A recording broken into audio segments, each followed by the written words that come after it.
Hello साथियों, नमस्कार। दोस्तों, मैं आ गया हूँ घटना चक्र की अगली प्रैक्टिस सेट लेकर। यह प्रैक्टिस सेट मेरे भाई आपका एग्ज़ाम जो होने वाला है RO ARO प्रीलिम्स 2024 में, उसी के लिए बहुत ही बेहतरीन प्रैक्टिस सेट है। साथियों, जैसा कि मैं कहा था, मैं आप सबको घटना चक्र की 10 जीएस की और 10 जनरल हिंदी की यानी सामान्य हिंदी का प्रैक्टिस सेट करवाऊंगा, जिसमें से साथियों मैं 3 जीएस और 3 सामान्य हिंदी का प्रैक्टिस सेट करवा चुका हूं। आज का हमारा ये जो घटना चक्र का प्रैक्टिस सेट है मेरे भाई, ये घटना चक्र की हमारी जीएस की यानी सामान्य अध्ययन की यह चौथी प्रैक्टिस सेट है। तो साथियों, बहुत ही बेहतरीन प्रश्न इसमें घटना चक्र की ये खासियत होती है, इसमें वही प्रश्न डाले गए हैं मेरे भाई, बिल्कुल वही प्रश्न है आपके इस घटना चक्र में। नए प्रश्न जो पिछले एग्ज़ाम में जो जितने भी आयोग एग्ज़ाम करवाया है, उस आयोग में जितने भी प्रश्न जितने भी क्वेश्चन पूछे गए हैं, जो कई कई बार रिपीट हुए हैं, ऐसे ही रिपीटेड प्रश्नों के आधार पर नए ज़्यादातर इसमें नए प्रश्न बनाए गए हैं, जिनके आपके एग्ज़ाम RO ARO में आने की, इंटरेक्ट करने की ज़्यादा से ज़्यादा संभावना है। साथियों, घटना चक्र के बारे में आप जानते हैं, अगर आप घटना चक्र जैसी प्रैक्टिस सीरीज को इसका अध्ययन नहीं करते हैं, इसको प्रैक्टिस नहीं करते हैं, तो इसका मतलब आप अपने पैर में साथियों कुल्हाड़ी मार रहे हैं, आप अपने आप को धोखा दे रहे हैं। क्योंकि ये घटना चक्र मेरे भाई, इसे आप यदि जितना घटना चक्र की प्रैक्टिस सेट में मेरे भाई जितना आप लोग अगर किस क्वेश्चन कर रहे हैं, लगभग उतना ही एग्जाम में कर पाते हैं। ये खासियत होती है घटना चक्र की। तो साथियों, जीएस का हमारा ये प्रैक्टिस सेट है, फुल प्रैक्टिस सेट है। तो चलिए हम लोग देखते हैं, बहुत ही बेहतरीन। वीडियो को पूरा देखिएगा, एक एक प्रश्न पर देखिएगा। देखेंगे आप लोग, आपको बहुत सारा जो है फैक्ट मिल जाएगा, बहुत सारा फैक्ट, बहुत सारा कॉन्सेप्ट, जिससे आप लोग एग्ज़ाम हॉल में अपने आप को मजबूत पाएंगे। साथियों, चलते हैं, देखते हैं हमारा पहला प्रश्न क्या है। देखें, बहुत बेहतरीन प्रश्न। देखिए, प्रश्नों से घबराया न करिए, प्रश्नों को पहले इत्मीनान से पढ़ा करिए। देखिए क्या है, क्वेश्चन नंबर 1 में कह रहा है, महानदी के संदर्भ में निम्नलिखित कथनों में से कौन सा कथन सही है। तो कौन सा कथन सही है उसे बताना है हमें मेरे भाई। बहुत बढ़िया प्रश्न। देखें, पहला में कह रहा है, ये ध्यान रखिए, मैं सही मतलब कथन को बताना है। तो कथन 1 हम लोग पढ़ते हैं, महानदी बेसिन का विस्तार छत्तीसगढ़, उड़ीसा, आंध्र प्रदेश, महाराष्ट्र एवं मध्य प्रदेश राज्य में है। मेरे भाई, इसमें आंध्र प्रदेश में नहीं है, यही गड़बड़ कर दिया यहाँ। महानदी बेसिन का विस्तार आंध्र प्रदेश में नहीं है और बाकी ये दिए हुए राज्यों में है। तो इसका मतलब एक जिसमें होगा वो गड़बड़ हो जाएगा, एक इसमें है ये गड़बड़, एक इसमें है ये गड़बड़, ये, और इसका मतलब हमारा ऑप्शन नंबर बी हो जाए। देखिए, एलिमिनेशन के माध्यम से हम लोग कितने अच्छे से इसका उत्तर निकाल लिए। ऑप्शन नंबर बी हमारा हो जाएगा, ये सही है और ये सही है। तेल नदी महानदी की सहायक नदी है। ओडिशा, महानदी ओडिशा राज्य में डेल्टा बनाते हैं। ये ही दोनों कथन सही हैं। बहुत बेहतरीन मेरे भाई, ऐसे ही प्रश्न आपसे पूछे जाएंगे। आप लोग घबरा जाते हैं एग्जाम में, तो पहले आप प्रश्नों को पढ़ना सीख लीजिए। देखें क्या है, देखें यहाँ पर, देखिए हमें थोड़ा सा इसको हम बड़ा कर दें। देखिए, मिलाने वाला प्रश्न है हमारा, मैचिंग वाला प्रश्न है, और यहाँ पर एक तरफ बांध दिया है हमको और दूसरी तरफ नदी दिया है। कौन सा बांध किस नदी पर है उसी को आपको मिला देना है मेरे भाई। बहुत बढ़िया। देखिए, हम लोग जो पहले सबसे ज़्यादा क्लियर हो उसी को मिलाइए। दुलहस्ती बांध कहाँ है मेरे भाई? चिनाब नदी पर है, चिनाब नदी पर है दुलहस्ती बांध। और काकरा पार बांध कहाँ है मेरे भाई? काकरा बांध ये ताप्ती नदी पर है, ये हो गया। और लिंग नमक्की बांध कहाँ है मेरे भाई? ये शरावती नदी पर है। बचा हमारा एक चेरुथानी बांध, ये है पेरियार नदी पर। तो देखें, हमारा ऑप्शन नंबर, विकल्प नंबर किस में सेट हो रहा है? A2 पर होना चाहिए, B3 पर, C4 पर। तो ऑप्शन नंबर हमारा बी सेट हो रहा है, ऑप्शन नंबर बी हो। बहुत बढ़िया उत्तर हमारा। चले हम लोग आगे देखते हैं क्या है हमारा। तो साथियों, हम लोग देखते हैं हमारा तीसरा प्रश्न हमसे क्या पूछा जा रहा है। एक तरफ मेरे भाई हमें फसलों के नाम दिया है और दूसरी तरफ उस फसल की प्रजाति है, और हमें कह रहा है मिलाने के लिए, और जो गलत मिला हुआ है उसी को पकड़िए। मतलब कह रहा है कौन सा सुमेलित सही नहीं है, जो गड़बड़ मिलान है उसी को बताना है। तो देखें मेरे भाई, सोयाबीन की प्रजाति होती है वह स्वर्ण वसुंधरा। कपास की प्रजाति है लक्ष्मी। सत्यभामा किसकी प्रजाति है? धान की। तो यहाँ मेरे भाई मालवी चमत्कार दे दिया है। ये चना की प्रजाति मालवी चमत्कार नहीं होती है। मालवी चमत्कार मेरे भाई यह अरहर की प्रजाति है। तो ये आप लोग ध्यान में रखिएगा। एक पूसा चमत्कार होती है वो चना की होती है। पूसा चमत्कार दिया होता, पूसा चमत्कार तब हो जाता। तो ऑप्शन नंबर डी हमारा तीसरा का यही गलत है और हमसे गलत पूछा है तो हमने बता दिया यही गलत है। आगे देखें साथी हम लोग, चौथे में हमसे पूछ रहा है कर्णपुरा कोयला क्षेत्र।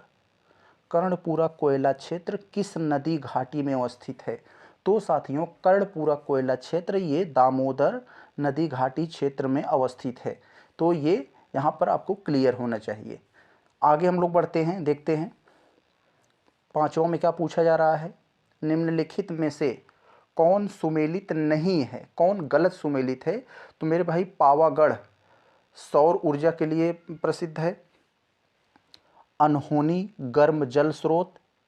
तापातानी मेरे भाई परमाणु ऊर्जा संयंत्र नहीं है, यह भूतापी ऊर्जा संयंत्र है। भूतापी ऊर्जा संयंत्र। तो याद रखिए यही सी वाला हमें गलत दिया है। भूतापी ऊर्जा संयंत्र का मतलब होता है जो पृथ्वी में जो ऊर्जा स्टोर है टेम्परेचर के रूप में वो निकलती है तो उसे भूतापी ऊर्जा कहते हैं। तो और चमेरा ये जली विद्युत ऊर्जा है जो हिमाचल प्रदेश में है। तो ऑप्शन नंबर सी हमारा गलत मिलाया था। आगे देखें हम लोग मेरे भाई छठवें में क्या हमसे पूछा जा रहा है। बहुत बेहतरीन प्रश्न है मेरे भाई। सिर्फ आपको अगर एक बार सरसरी निगाह से अगर देख लेंगे तो इससे आपको जो है बहुत सारी चीज़ें क्लियर हो जाएंगी। देखें क्या लिखा है। निम्नलिखित में से कौन परित्यक्त नगर नहीं है? परित्यक्त नगर का मतलब मेरे भाई ऐसा नगर जो पीछे छूट गए हैं, जो यहाँ मौजूदा में नहीं है। तो यहाँ पर लिखा है लखपत। लखपत परित्यक्त नगर लखपत है। कुलधारा है, धनुषकोडी है, ये मुक्तेश्वर ये जो है परित्यक्त नगर नहीं है। यहाँ पर मुक्तेश्वर मुक्तेश्वर कहाँ है? ये उत्तराखंड में एक पर्वतीय शहर है, पहाड़ी एरिया। तो ऑप्शन नंबर डी ये परित्यक्त नहीं है। देखें हमसे सातवें में क्या कह रहा है। माउंट ताल तथा माउंट एपो ये दो नाम दिया है। माउंट ताल माउंट एपो ये दोनों ज्वालामुखी के नाम हैं। तो कह रहा है यह ज्वालामुखी का संबंध किस देश से है? तो मेरे भाई यह फिलीपींस में है। माउंट ताल और माउंट एपो कहाँ पाए जाते हैं? ये फिलीपींस में ये ज्वालामुखी हैं यहाँ पर, ये याद रखिए आप लोग। आगे हम लोग देखें आठवें में एलुसियन द्वीप पर किस देश का स्वामित्व है? तो मेरे भाई एलुसियन द्वीप पर अगर पूछ रहा है तो एलुसियन द्वीप पर यूएसए का स्वामित्व है, संयुक्त राज्य अमेरिका का। अगर पूछे आपसे ये एक हो जो सबसे बड़ा जो द्वीप है यहाँ पर आप लोग देखते होंगे, जो सबसे बड़ा द्वीप है जिसका नाम हम लोग सुने होंगे कि जैसे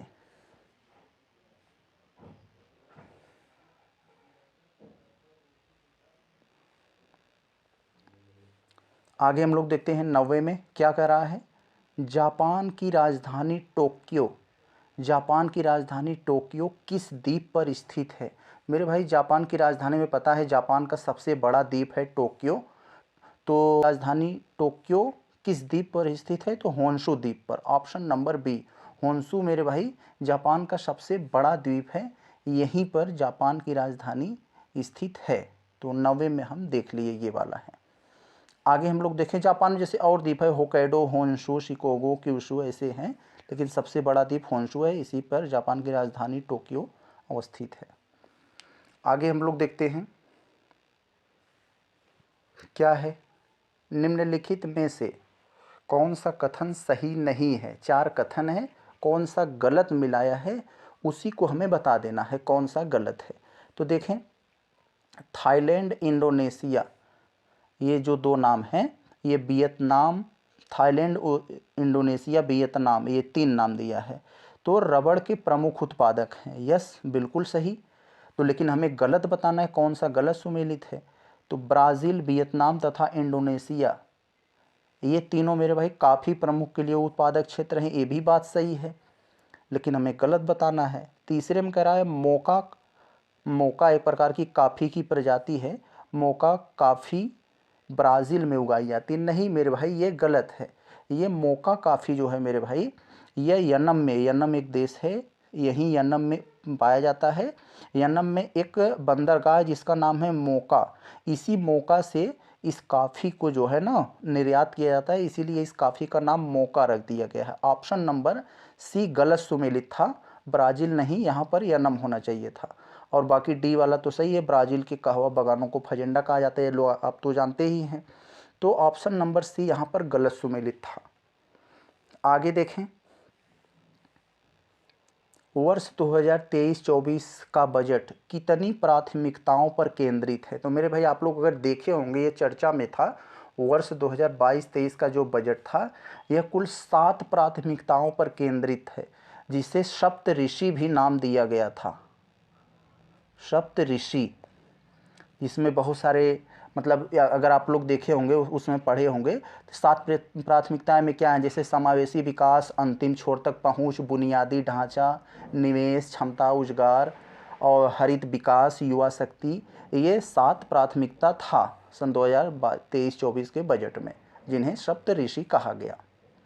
आगे देखें 12वें में, भारत के वर्ष 2023-24 के बजट में उल्लिखित मिष्टी योजना का संबंध क्या है? तो मेरे भाई ये भी बहुत ज़्यादा चर्चा में था, बहुत इम्पॉर्टेंट है, मैं इसे इम्पॉर्टेंट कहूँगा।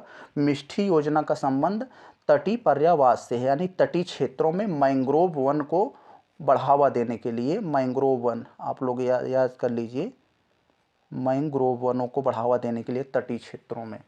तो ऑप्शन नंबर ए, इसका संबंध ये बजट में भी उल्लेख किया गया है इसका।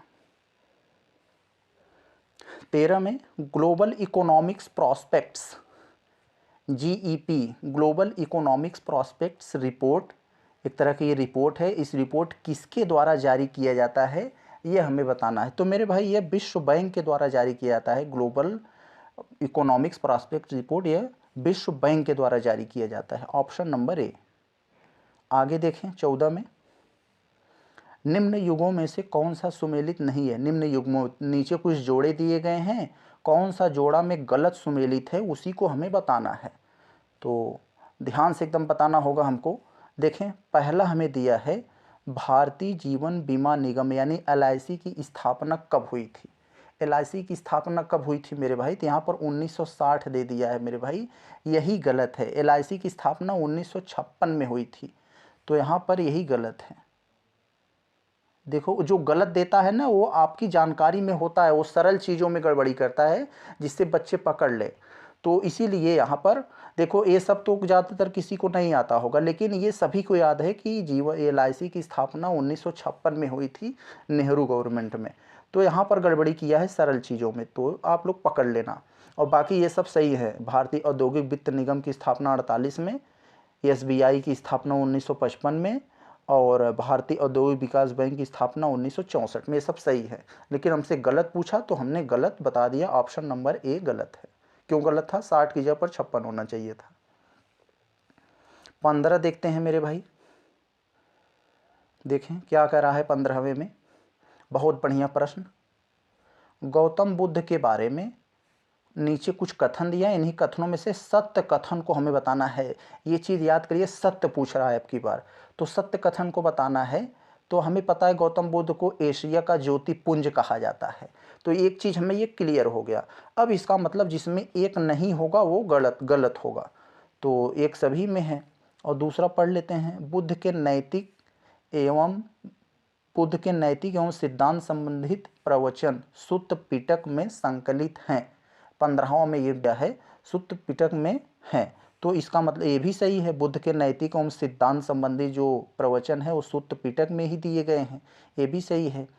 और तीसरा क्या दिया है, उन्हें वैदिक धर्म को स्वीकार किया। नहीं मेरे भाई, ये तो यही तो यहाँ पर गड़बड़ी थोड़ा सा कर दिया है।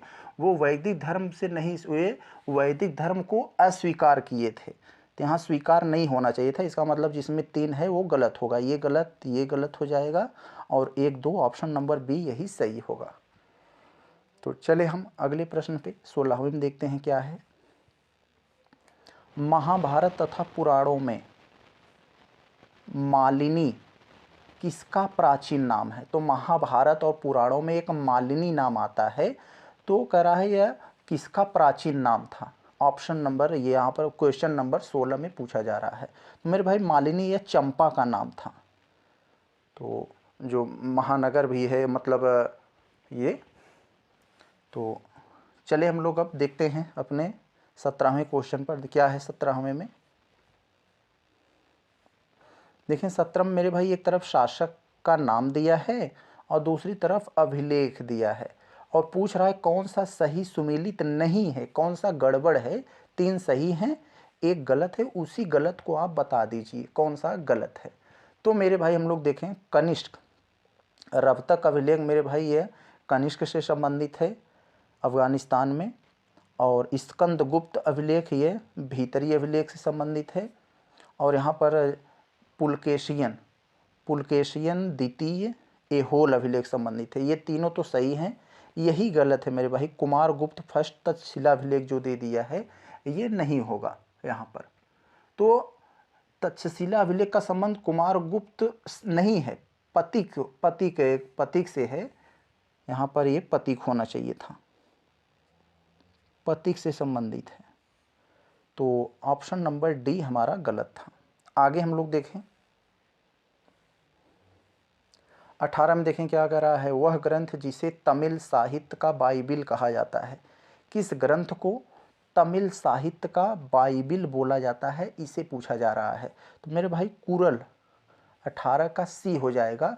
कुरल को तमिल साहित्य का बाइबिल कहा जाता है और कुछ लोग इसे लघु वेद मानते हैं।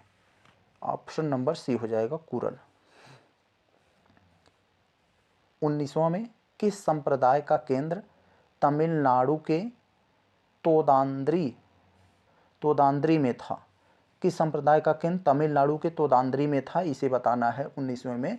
तो मेरे भाई रामानुज संप्रदाय का केंद्र जो है वो तमिलनाडु में था। तमिलनाडु कहाँ? तोदांद्री में। तो ऑप्शन नंबर ए हो जाएगा।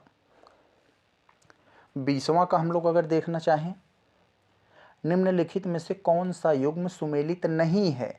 तो नहीं पर आप लोग जरूर ध्यान दीजिए, ये सरल प्रश्न होते हैं लेकिन बच्चे यहाँ पर ध्यान नहीं दे पाते हैं। बच्चे क्या अच्छे नहीं ध्यान दे पाते हैं, इसलिए वह गड़बड़ हो जाते हैं, उनका आता हुआ सवाल चला जाता है।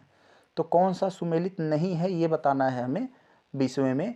तो पहला को अगर हम लोग पढ़ते हैं तो पहला मेरे भाई दिया खैरुल मंजिल मस्जिद माहम अनगा से संबंधित है, यस सही है इसे। जहांगीरी महल ये अकबर से संबंधित है, एकदम सही है, अकबर ने ही बनवाया था। सी अटाला मस्जिद जो जौनपुर में है ये इब्राहिम शाह शर्की ने बनवाया था, ये भी सही है। अब गलत, ये तीनों जो हमें पता लग गया ये सब सही हैं, तो गलत ऑप्शन डी ही होगा, चारों में से एक ही होगा ना। तो इत्माउद्दौला का मकबरा इसमें दिया है शाहजहां ने बनवाया था, तो नहीं मेरे भाई ये शाहजहां ने, जहांगीर से समय बना था ये जहांगीर होना चाहिए था यहाँ। तो ऑप्शन नंबर डी हमारा गलत सुमेलित था। फिर देखें 21वां में फिर दे दिया कौन सा कथन सही नहीं है, तो उन्हीं को बताना है जो सही नहीं है 21वें में। तो मेरे भाई भारत में पहला चाय बागान 1835 ईस्वी में लगाया गया था, यस सही में 1835 में ही भारत में पहला चाय बागान लगाया गया था, लेकिन हमसे गलत पूछ रहा है तो ये तो सही है। आसम चाय कंपनी की स्थापना 1839 में हुई थी, यस ये भी तो सही है। भारत में पहली प्रायोगिक रेल लाइन 1849 में बिछा दी गई थी, यस 1849 में ही रेल बिछाई गई थी पहली बार। तो इसका मतलब ये देखो सही है, यही गड़बड़ दिया है, ऑप्शन नंबर डी में ही गड़बड़ी हो, क्योंकि ये 3 सही है तो ये गड़बड़ है। कहाँ गड़बड़ी है? ये 1850 के बाद सिंचाई व्यवस्था का कार्य सैनिक बोर्ड की देखरेख में होता था, तो मेरे भाई ये गलत है। 1850 के बाद नहीं, अपितु इसको पहले सिंचाई व्यवस्था का कार्य जो था मेरे भाई देखरेख जो है ये सैनिक बोर्ड होता था, लेकिन 1850 के बाद 1850 के बाद मेरे भाई ये जो उसके प्रांतों के स्तर पर लोक निर्माण विभाग द्वारा किया जाता था, तो ये गलत ही यहाँ पर दे दिया है ऑप्शन नंबर डी में। 22 वाला देखें हम लोग, देखें इसमें, तो देखें हम लोग 22वां में क्या पूछा जा रहा है मेरे भाई। एक तरफ आपको एक कथन दिया है, दूसरी में एक कारण दिया है। कह रहा है कथन कारण को पढ़कर बताइए कौन सा हमारा उत्तर सही होगा। तो कथन मेरे भाई कह रहा है सतारा डलहौजी की राज्य हड़प नीति का शिकार होने वाला प्रथम राज्य था। यस, बिल्कुल सही। उन्होंने डलहौजी, हमें पता है डलहौजी जो है वो हड़प नीति लाया था। राज्यों को हड़पने की नीति, जो राजाओं के राज्य होते थे उनको हड़पने के लिए लाया था। तो डलहौजी ने सबसे पहले किस राज्य को हड़पा था? सतारा को। ये बात सही है। तो इसका कारण दिया है सतारा के जो राजा थे अंग्रेजी रेजिडेंट से स्वीकृति के लिए बिना एक बालक को गोद लिए ले लिया था। तो यानी जो बालक को गोद लिया था अंग्रेजों से परमिशन लेकर नहीं लिया था, इसीलिए उनके राज्य को हड़प लिया। तो यहाँ पर ये एक कारण था। तो ऑप्शन नंबर ए हो जाएगा। ए और आर दोनों सत्य हैं। 23 देख लेते हैं। बढ़िया, एक से बढ़कर एक प्रश्न है मेरे भाई। सिर्फ हमें पेशेंस की ज़रूरत होगी। अगर हम पेशेंस रखेंगे तो सारी चीज़ें क्लियर हो जाएंगी। देखें यहाँ पर, देखें एक क्षेत्र दिया है सूची 1 में, सूची 2 में कलाकार दिया है। तो कलाकार किस क्षेत्र में माहिर हैं उन्हीं को हमें मिलाना है यहाँ पर। तो देखें शास्त्रीय गायन पहले हम लोग देख लेते हैं। शास्त्रीय गायन मेरे भाई कुमार गंधर्व से संबंधित है। शास्त्रीय गायन कुमार गंधर्व से संबंधित है। सितार वादक मेरे भाई देबू चौधरी से संबंधित है, देबू चौधरी से। वायलिन वादक कन्याकुमारी, और सरोद वादक एक बच्चा है हमारा अली अकबर। तो हमारा सीधे के सीधे सब सुमेलित हैं। ऑप्शन नंबर ए हमारा सत्य है 23वें वाले का। आगे हम लोग बढ़ें। देखें मैजिनी की रचना, मैजिनी की एक रचना थी जिसका नाम था द ड्यूटीज ऑफ मैन, का अनुवाद लाला लाजपत राय ने किस भाषा में किया था? तो हमें एक ऐसे क्वेश्चन पूछा है पिछले किसी एग्जाम में कि मतलब किसका अनुवाद लाला लाजपत राय ने किया है? तो द ड्यूटीज़ ऑफ मैन का अनुवाद लाला लाजपत राय ने किया था। तो इसमें यह पूछा जा रहा है किस भाषा में किया था मेरे भाई? उर्दू भाषा में। ऑप्शन नंबर सी हो जाएगा यहाँ। उर्दू भाषा में उन्होंने इसे जो है अनुवाद किया था, इस रचना को। आगे बढ़ें। देखें एक जिला एक उत्पाद के तहत निम्नलिखित में से कौन सा सुमेलित नहीं है? एक जिला एक उत्पाद, तो यहाँ जनपद दिया है, यहाँ उत्पाद दिया है, तो कौन सा गलत सुमेलित है इसी को हमें बताना है 25वें वाले में मेरे भाई। देखें बहराइच में जो है यह गेहूँ हस्तशिल्प एवं गेहूँ डंठल से यह एक मतलब हस्तशिल्प एवं खाद्य प्रसंस्करण है। ये तो सही है बहराइच वाला। पीलीभीत बांसुरी एवं काष्ठ उत्पाद यानी लकड़ी के उत्पाद के लिए है, ये है एक जिला एक उत्पाद। अयोध्या में मेरे भाई गुड़ के लिए है। ये हाथरस यहाँ केले के रेशा दे दिया है, केले के रेशे से बना उत्पाद। तो यही गड़बड़ है मेरे भाई डी वाले में। क्यों गड़बड़ी है यहाँ पर 25वें वाले में? तो एक जिला एक उत्पाद के अंदर हाथरस मेरे भाई जो है वो हाथरस, ह से हींग, वो हींग के लिए यहाँ पर वो एक जिला एक उत्पाद के तहत इसका एक बनाया गया है उत्तर प्रदेश का जिला जो है। और कुशीनगर केले के रेशे से जो बनाया गया है वो मेरे भाई कुशीनगर, ये कुशीनगर है। तो याद रखिएगा आप लोग, ऑप्शन डी गलत दिया था। देखें 26वें में मार मिट्टी उत्तर प्रदेश के किस क्षेत्र में पाई जाती है? तो मार मिट्टी यूपी के किस क्षेत्र में पाई जाती है? तो मेरे भाई यह बुंदेलखंड क्षेत्र में पाई जाती है। ऑप्शन नंबर सी बुंदेलखंड क्षेत्र में। 27 में गंगा के मैदान को एक फिर डैश दे दिया है के रूप में वर्णित किया गया है। तो किसके रूप में वर्णित किया गया है मेरे भाई? तो जियोसिनक्लाइन या भू अभिनति के तहत मतलब वर्गीकृत किया गया है। तो यहाँ पर मेरे भाई यही होना चाहिए, ये वाला जियोसिनक्लाइन के रूप में विकसित किया गया है, वर्णित किया गया है। इस क्या कह रहा है मेरे भाई? बहुत बढ़िया प्रश्न, ये मैचिंग वाला प्रश्न है। तो यहाँ पर एक तरफ सूची 1 में हमें पहाड़ी दिया है, पहाड़ी पर्वत का नाम, और दूसरी सूची में दिया है कि ये कहाँ पर अवस्थित, इनका लोकेशन कहाँ है। तो ऑप्शन ए में दिया है यहाँ पर, ए में बटेश्वर पहाड़ी, बटेश्वर पहाड़ी मेरे भाई बिहार के भागलपुर में है, तो ये यहाँ पर मैच कर जाएगा। इसको हम लोग यहाँ तीर से करें तो ये बिहार के भागलपुर में। बेल्लारी गुड्डा मेरे भाई यह कर्नाटक में है। चीन श्रृंखला मणिपुर में है। बचा एक हमारा घोसी पहाड़ी है, हरियाणा में है। तो इस तरह से हम लोग अगर देखें तो हमारा कौन सा ये हो रहा है 28वें वाले मेरे भाई, तो ये डी में आ जाएगा। ऑप्शन नंबर डी हमारा बन रहा है यहाँ, यही उत्तर हो जाएगा। आगे बढ़े हम लोग 29 में। देखें 29 में क्या है, निम्नलिखित नदियों में से कौन एक यमुना की सहायक नदी नहीं है। तो मेरे भाई यहाँ रामगंगा, रामगंगा ये मेरे भाई ये गंगा की जो है सहायक नदी है। बाकी यहाँ पर ये जो चंबल, बेतवा, केन ये सब यमुना की सहायक नदी है, लेकिन ये रामगंगा ये गंगा की सहायक नदी है।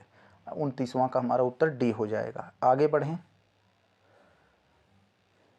वर्ष 2021 का Dada Saheb Phalke lifetime achievement award किसे प्रदान किया गया है। तो 2021 वाला दादा साहेब फाल्के वाला जो पुरस्कार है मेरे भाई, यह वहीदा रहमान को दिया गया है, जो एक अभिनेत्री हैं, जो अपने समय के बहुत टॉप की अभिनेत्री थी, हीरोइन थी। तो ये अब ये यहाँ से ऐसे आपको पूछ सकते हैं कौन सी महिला है, तो दादा साहेब फाल्के अवार्ड पाने वाली ये वहीदा रहमान 8वीं महिला हैं। तो ये हो गया हमारा ऑप्शन नंबर ए। आगे बढ़े हम लोग 31 में। हाल ही में किस अफ्रीकी देश में सैन्य तख्ता पलट हो गया है। 31वां में बहुत बढ़िया प्रश्न। इस तरह से एक बार म्यांमार में हुआ था तख्ता पलट, मतलब वहाँ के सैनिक जो होते हैं वो सत्ता हथिया लेते हैं। तो ये मेरे भाई गैबोन में हुआ है, ऑप्शन नंबर बी, अफ्रीकी देश में। आगे हम लोग बढ़े 32वें में। देखें ये भी मैचिंग वाला है। क्या पूछा जा रहा है यहाँ पर, एक तरफ ऊर्जा संयंत्र दिया है, इसको हम लोग थोड़ा सा बड़ा करते हैं। एक तरफ मेरे भाई ऊर्जा संयंत्र दिया है और दूसरी तरफ ऊर्जा के प्रकार दिया है, तो इसी को हमें मिलाना है। तो साथियों ये अभी आया था चमेरा, चमेरा ये है जलित विद्युत ऊर्जा है, जल विद्युत ऊर्जा इससे है। ये ग्वाल पहाड़ी जो है मेरे भाई ये सौर विद्युत ऊर्जा से संबंधित है। तो यहाँ पर देखें में 2 से काम बन रहा है, A3 पर B4 पे, A3 B4, तो इसका मतलब हमें 2 ही से काम बन गया। ऑप्शन नंबर डी हो जाएगा हमारा। तो इससे हिसाब से हम लोग और देख सकते हैं, हमारा सी वाला 1 पे चला जाएगा, तो जो है ये तापी पे ये 2 पे चला जाएगा। तो इसलिए हमारा ऑप्शन नंबर डी सत्य है।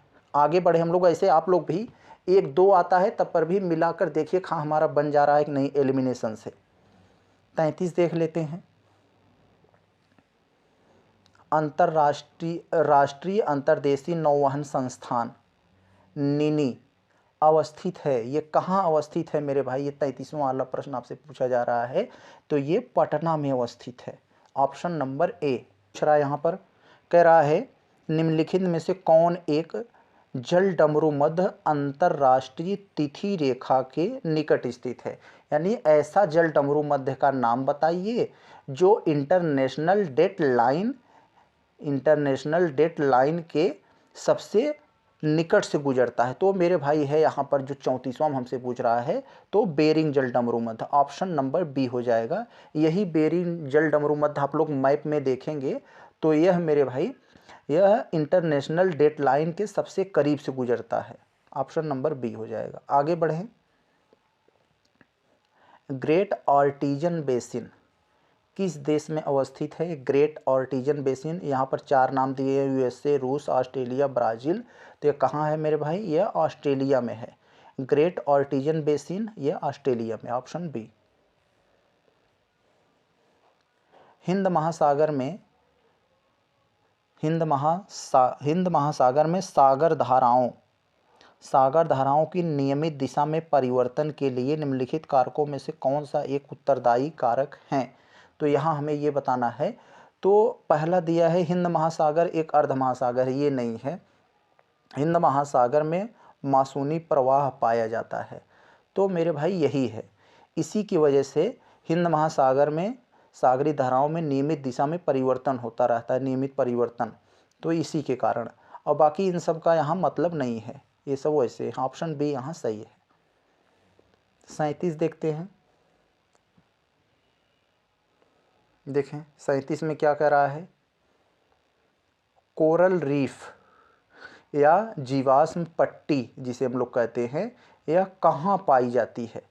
यही कोरल रीफ के बारे में पूछ रहा है, यह कहाँ पाई जाती है कोरल रीफ।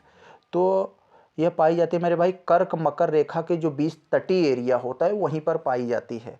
तो यहाँ पर ऑप्शन नंबर बी हमारा हो जाएगा, कर्क एवं मकर रेखा के बीच जो तटीय एरिया होते हैं वहीं पाए जाते हैं कोरल रीफ। आगे बढ़ें। वर्तमान विश्व में किस प्रजाति के सदस्यों की संख्या सर्वाधिक अधिक है। विश्व में किस प्रजाति की सदस्यों की संख्या सर्वाधिक अधिक है, यह पूछा जा रहा है। तो मेरे भाई ये कॉकेशियाई प्रजातियों की संख्या सबसे अधिक है, ऑप्शन डी।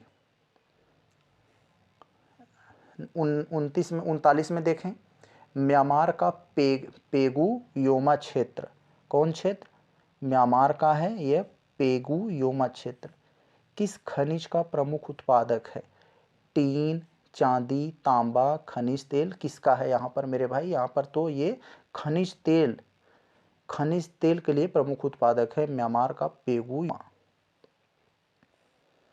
40 का देखते हैं, सितंबर 2023 में भारत में संपन्न हुए G20 शिखर सम्मेलन का मुख्य विषय क्या था। तो सबको पता है मेरे भाई वसुधैव कुटुंबकम, जो यहाँ पर दिल्ली के प्रगति मैदान में G20 शिखर सम्मेलन का प्रोग्राम हुआ था भारत की अध्यक्षता में, तो उसका मुख्य विषय पूछ रहा है। तो मुख्य विषय वसुधैव कुटुंबकम। यहाँ पर हम लोग देखें अगर ये यहाँ पर 41 में, तो 41 में ये कह रहा है कि G20 शिखर सम्मेलन में G20 में शामिल होने वाला नवीनतम सदस्य कौन है।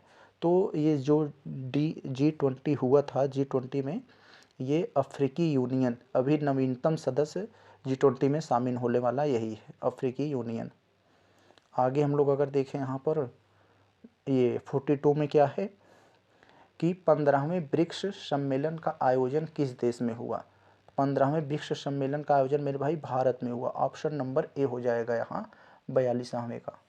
तो सॉरी, यहाँ पर ये भारत नहीं होगा, ये जो 42वें का ये होगा, तो ये दक्षिण अफ्रीका में हुआ, ऑप्शन नंबर।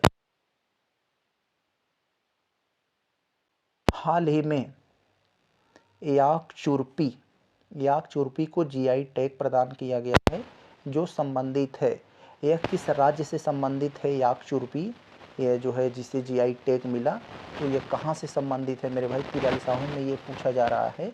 तो यह याक चुरपी मेरे भाई अरुणाचल में जो याक पाए जाते हैं, याक जानवर, वाइफार याक, तो वहीं से उसके दूध से जो एक प्रोडक्ट है उसी प्रोडक्ट को बनाया गया है, जिस प्रोडक्ट का नाम याक चुरपी रखा गया है। तो ऑप्शन बी हो जाएगा अरुणाचल प्रदेश, अरुणाचल से।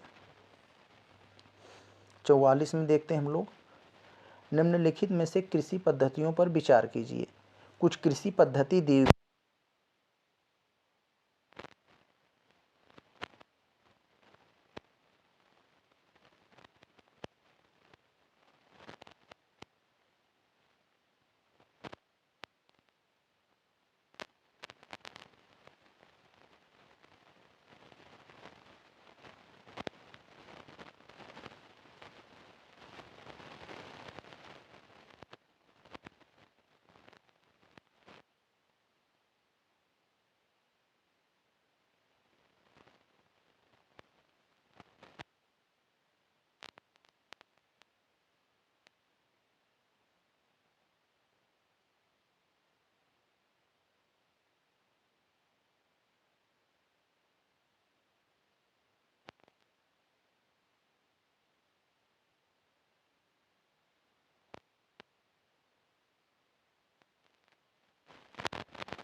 प्रोजेक्ट टाइगर सबको पता है 1973 से।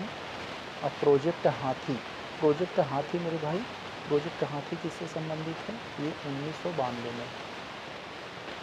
तो यहाँ पर इस तरह से मैंने आपके सामने सारे डाटा यहाँ पर रखा है, और इस डाटा को आप लोग जो है मिला सकते हैं। अगले पेज में उसका विकल्प होगा। तो विकल्प में यहाँ पर विकल्प क्या, ऐसे ही देख ले पहले कौन हुआ होगा। तो सबसे पहले यह है 72 वाला हुआ होगा, ये 1 नंबर पर रहेगा। उसके बाद ये प्रोजेक्ट हाथी 73 वाला, उसके बाद ये 1992 4 वाला और 2 वाला। तो इस तरह से हम लोग सेट कर लेंगे। अगले पेज पर हमारा ये है। तो 76 में हम लोग देख सकते हैं आराम से हमारा ये कौन सा है मेरे भाई। तो ये कौन सा हमारा था, ये क्वेश्चन नंबर 46 में। तो 46 में हमारा कौन सा हो जाएगा? बी, ये वाला। आगे हम लोग बढ़ें। झांसी की रानी झांसी समुद्री राष्ट्रीय पार्क। तो कौन सा राष्ट्रीय पार्क? झांसी रानी समुद्री राष्ट्रीय पार्क की स्थापना कब हुई थी? तो ये पूछ रहा है 47 में। मेरे भाई यह हुई थी 1996 में। 1996 में रानी झांसी समुद्री राष्ट्रीय पार्क की स्थापना हुआ था। 48 में देखें, निम्नलिखित नेशनल पार्कों में से किसी एक जलवायु उष्णकटिबंधीय से उपोष्ण, शीतोष्ण और आर्कटिक तक परिवर्तित होता है। तो यहाँ पर कुछ नेशनल पार्क दिए हो गए हैं। करा है निम्नलिखित में से किस नेशनल पार्क की जलवायु उष्णकटिबंधीय से उपोष्ण और उपोष्ण शीतोष्ण और शीतोष्ण से आर्कटिक तक परिवर्तित होती है, उसका नाम बताइए। ये 48 पूछा जा रहा है। मेरे भाई ये नामदफा राष्ट्रीय पार्क, नामदफा राष्ट्रीय पार्क कहाँ है मेरे भाई? यह अरुणाचल प्रदेश में है। तो याद रखिएगा, ऑप्शन नंबर हमारा डी हो जाएगा। आगे हम लोग बढ़ें। अब आगे हमारा कहाँ है? 49 में देखते हैं, अम्ल वर्षा एसिड रेन किसके द्वारा होने वाला पर्यावरण प्रदूषण के कारण होती है? तो मेरे भाई यह एसिड रेन हमें पता है, यह नाइट्रोजन ऑक्साइड और सल्फर डाइऑक्साइड के वजह से होती है। तो कहाँ है ये है कहीं नाइट्रस ऑक्साइड और sulphur dioxide. Option number D से यहाँ है, ये सही है। आगे बढ़े हम लोग 50 में देखते हैं। 50 में देखें, मैचिंग वाला है, बढ़िया सवाल है। यहाँ पर देखें, एक तरफ हमें दिया है वायु प्रदूषक एयर पोल्यूटेंट और दूसरी तरफ दिया है प्रभावित अंग। जो वायु प्रदूषक हैं वो किस अंग को प्रभावित करते हैं उसे हमें उसे हमें मिला देना है। तो मेरे भाई यहाँ पर देखेंगे अगर कार्बन मोनोऑक्साइड सबको पता है, यह आपके रक्त के साथ, रक्त में जो ऑक्सीजन होते हैं उसको रिप्लेस करके वहाँ जुड़ जाता है, यानी रक्त धारा को प्रभावित करता है। ये हो गया यहाँ पर।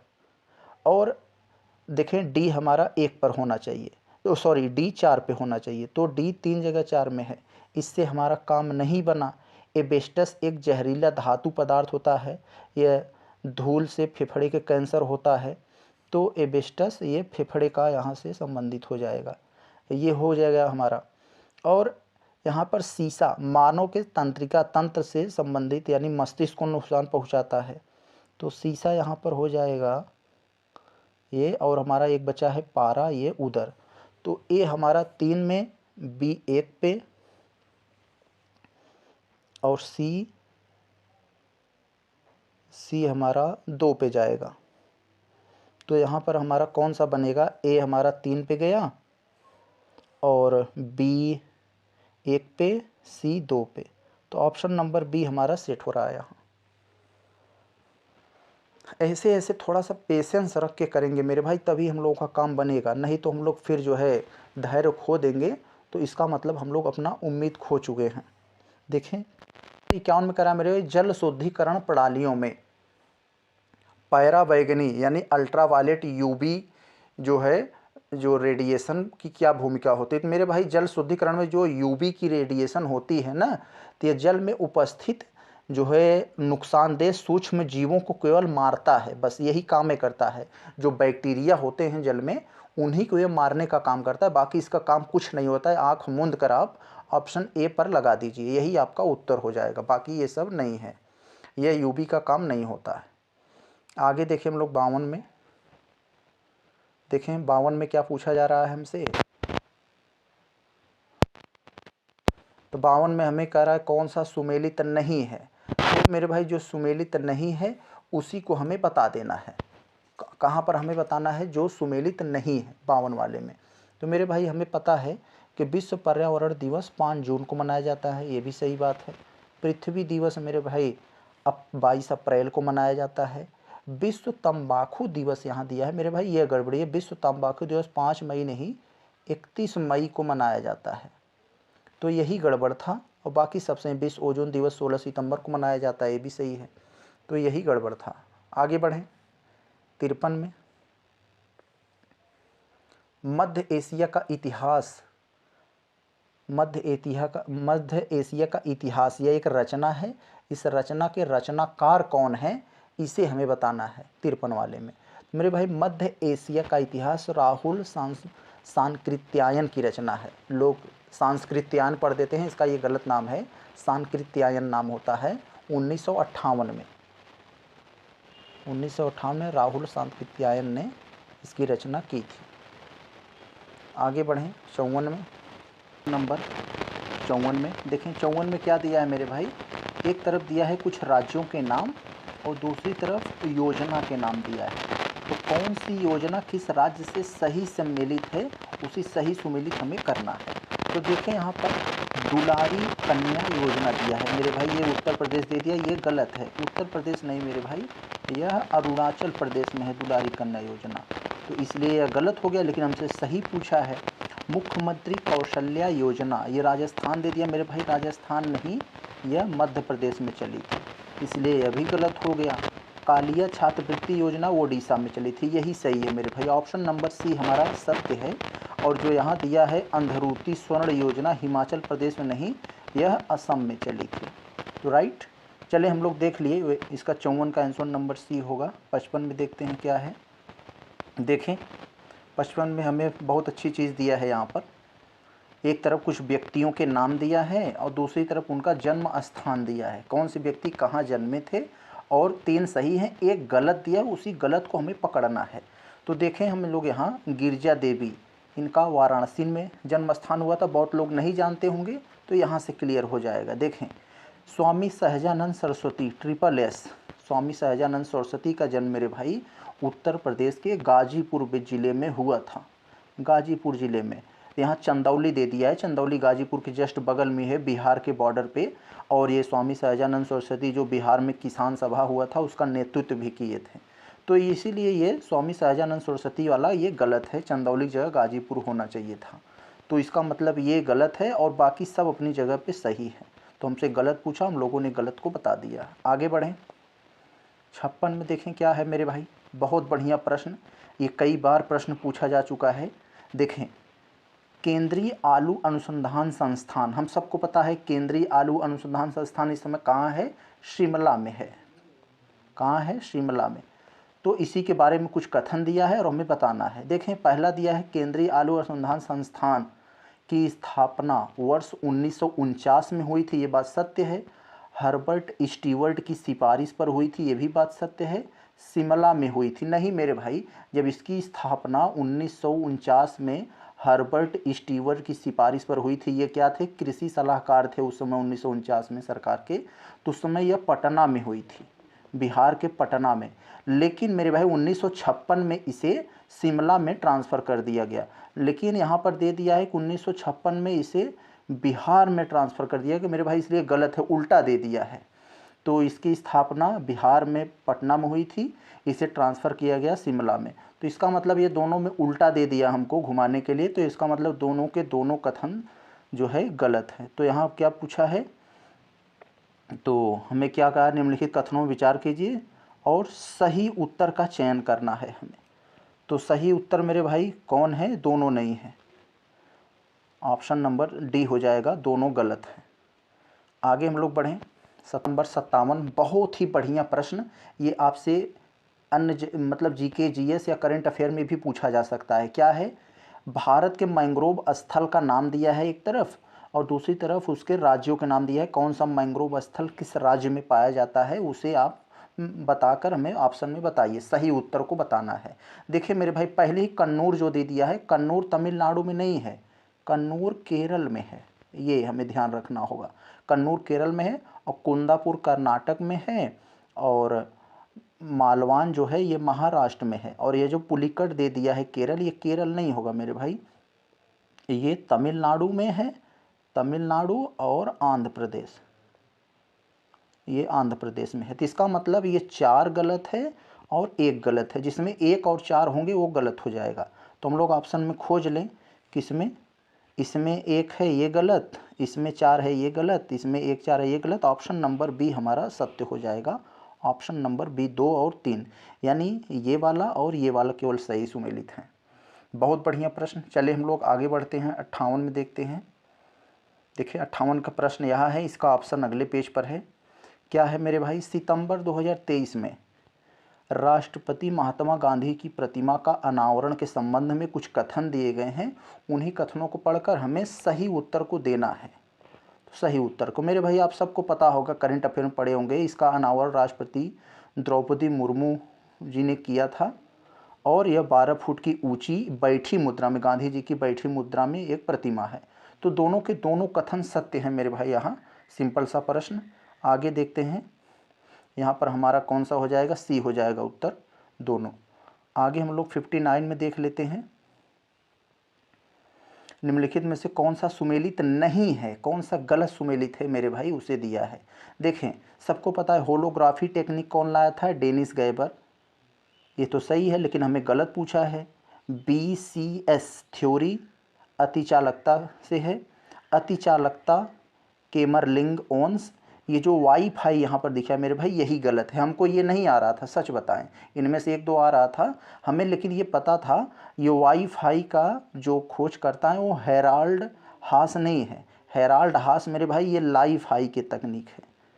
लाइट फिडेलिटी एक ऐसी मतलब ट्रांसमिशन तकनीक है को जो लाइट के माध्यम से डाटा को ट्रांसफ़र करती है, तो ये इससे संबंधित है, इसलिए डी वाला गलत है। ये लाईफाई के ये आविष्कारक हेराल्ड हास थे। आगे देखें 60 में, देखें क्या है? राष्ट्रपति की शक्तियों के संबंध में कौन सा कथन सही है? राष्ट्रपति की शक्तियों के संबंध में हमें सही कथन को बताना है।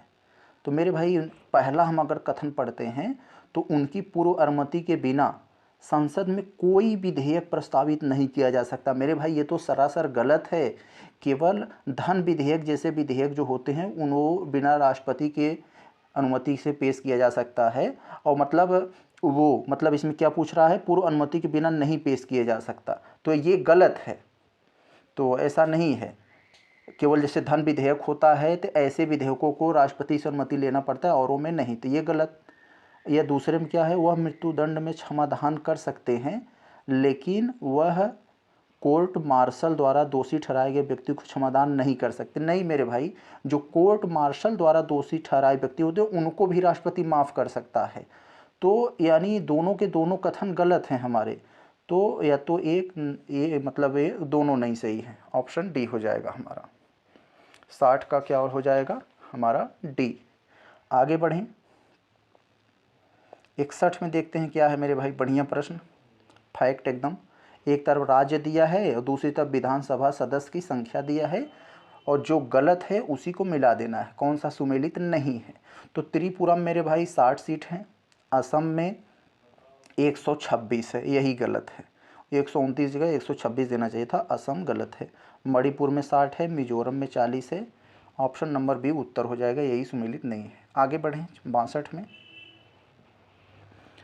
प्राकृतिक न्याय की अवधारणा। प्राकृतिक न्याय का कॉन्सेप्ट मेरे भाई भारतीय संविधान के किस अनुच्छेद में है? तो आप लोग पढ़े होंगे, ये अनुच्छेद 14 में। ऑप्शन नंबर सी, ये अनुच्छेद 14 में ही प्राकृतिक न्याय मतलब एक सही तरह का न्याय, एक जो विधि संगत न्याय होता है उसके एक मतलब प्राकृतिक न्याय कहा जाता है। ये आगे देखें हम लोग, राष्ट्रपति के अध्यादेश निर्गत करने की शक्ति प्रेरित होती है। राष्ट्रपति जो अध्यादेश जारी करते हैं, पता है जब संसद नहीं होता है, अपने बैठक नहीं होती है, तो उसमें कोई कानून जरूरी होता है तो राष्ट्रपति वह मतलब 6 महीने तक के लिए वो कानून को अध्यादेश के माध्यम से लागू कर सकता है। यह भारत सरकार अधिनियम 1935 के तहत शक्ति मिली हुई है इसे। ऑप्शन नंबर बी हो जाएगा उत्तर। आगे बढ़े। 64, संविधान सभा में वयस्क मताधिकार को 15 वर्ष के लिए स्थगित करने की बात की थी। किसने? तो मेरे भाई ये मौलाना आज़ाद ने, मौलाना अबुल कलाम आज़ाद ने ही वो जो वयस्क मताधिकार है वोट देने का, वो 15 वर्ष तक की बात किए थे, जिसमें जवाहरलाल नेहरू और राजेंद्र प्रसाद ने भी समर्थन किया था, लेकिन ये बात यही उठाए थे मौलाना आज़ाद। आगे बढ़ें। देखें 65 में G20 शिखर सम्मेलन 2023 के दौरान दिल्ली के भारत मंडपम में स्थापित शिव नटराज की मूर्ति के संबंध में कुछ कथन दिया है, उसी को बताना है। तो मेरे भाई यह जो नटराज की मूर्ति है शिव की, तो इसके संबंध में कथन दिया है जो मतलब मंडपम में लगाया गया है, जहाँ पर ये G20 का प्रोग्राम हुआ था दिल्ली के प्रगति मैदान में। तो यह मूर्ति अष्ट धातु यानी 8 धातुओं की बनी है और 27 फुट की है। यस, बिल्कुल सही कह रहा है। दूसरा, इसका निर्माण तमिलनाडु के स्वामी मलाई के प्रसिद्ध मूर्तिकार राधा कृष्णन स्थापित और इनकी टीम ने किया है। तो मैं यस मेरे भाई, दोनों के दोनों कथन सही हैं, हमारा दोनों कथन सही हो जाएगा। अगले पेज पर इसका उत्तर होगा, तो हम लोग देख लेते हैं। तो यहाँ पर हमारा दोनों कथन सही हो जाएगा, ऑप्शन नंबर सी। आगे देखें मेरे भाई 66 में क्या है, एक तरफ हमें भारतीय संविधान के संबंध में कुछ भारतीय संविधान का अनुच्छेद दिया है यहाँ पर, और दूसरी तरफ दिया वह अनुच्छेद किस राज्य से संबंधित है वो दिया है। तो हमें बताना है कि कौन सा सुमेलित नहीं है, कौन सा गलत सुमेलित है, उसी गलत को बताना है।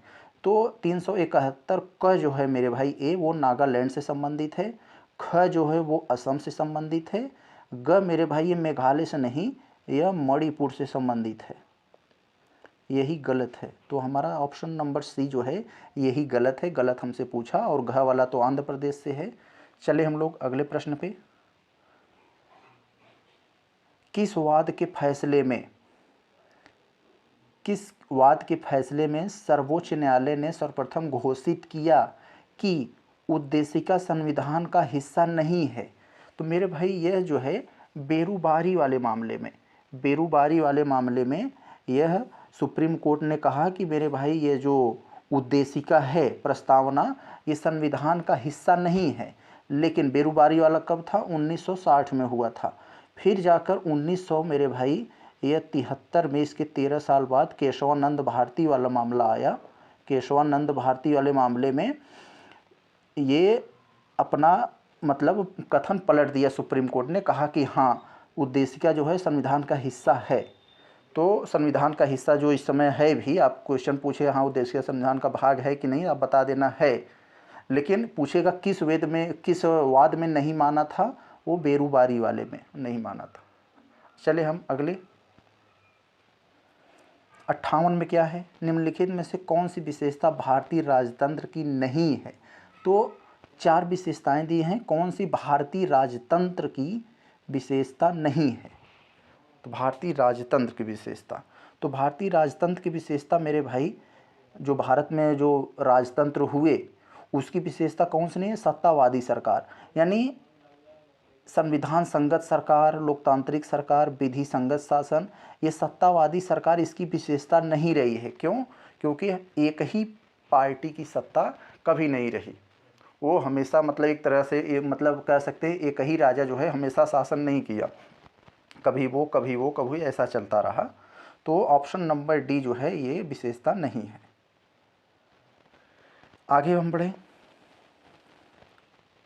G20 शिखर सम्मेलन 2023 नई दिल्ली में स्थापित विदेशी मेहमानों को दिए गए उपहार में से एक जिगराना इत्र यानी जिगराना सेंट का संबंध कहाँ से? हमें पता है मेरे भाई इत्र उत्र जो होता है यूपी के कन्नौज से वो रिलेटेड होता है, वहाँ पर इसकी बहुत बड़ी वो मतलब उसका एक केंद्र है इत्र का। तो जिगराना इत्र का संबंध उपहार जो दिया गया था विदेशियों को जो G20 में आए थे, उनको उपहार में जो इत्र दिया गया था, मतलब कई दिया गया था, उनमें से एक जिगराना इत्र भी दिया गया था, तो वो कन्नौज से था जिगराना इत्र।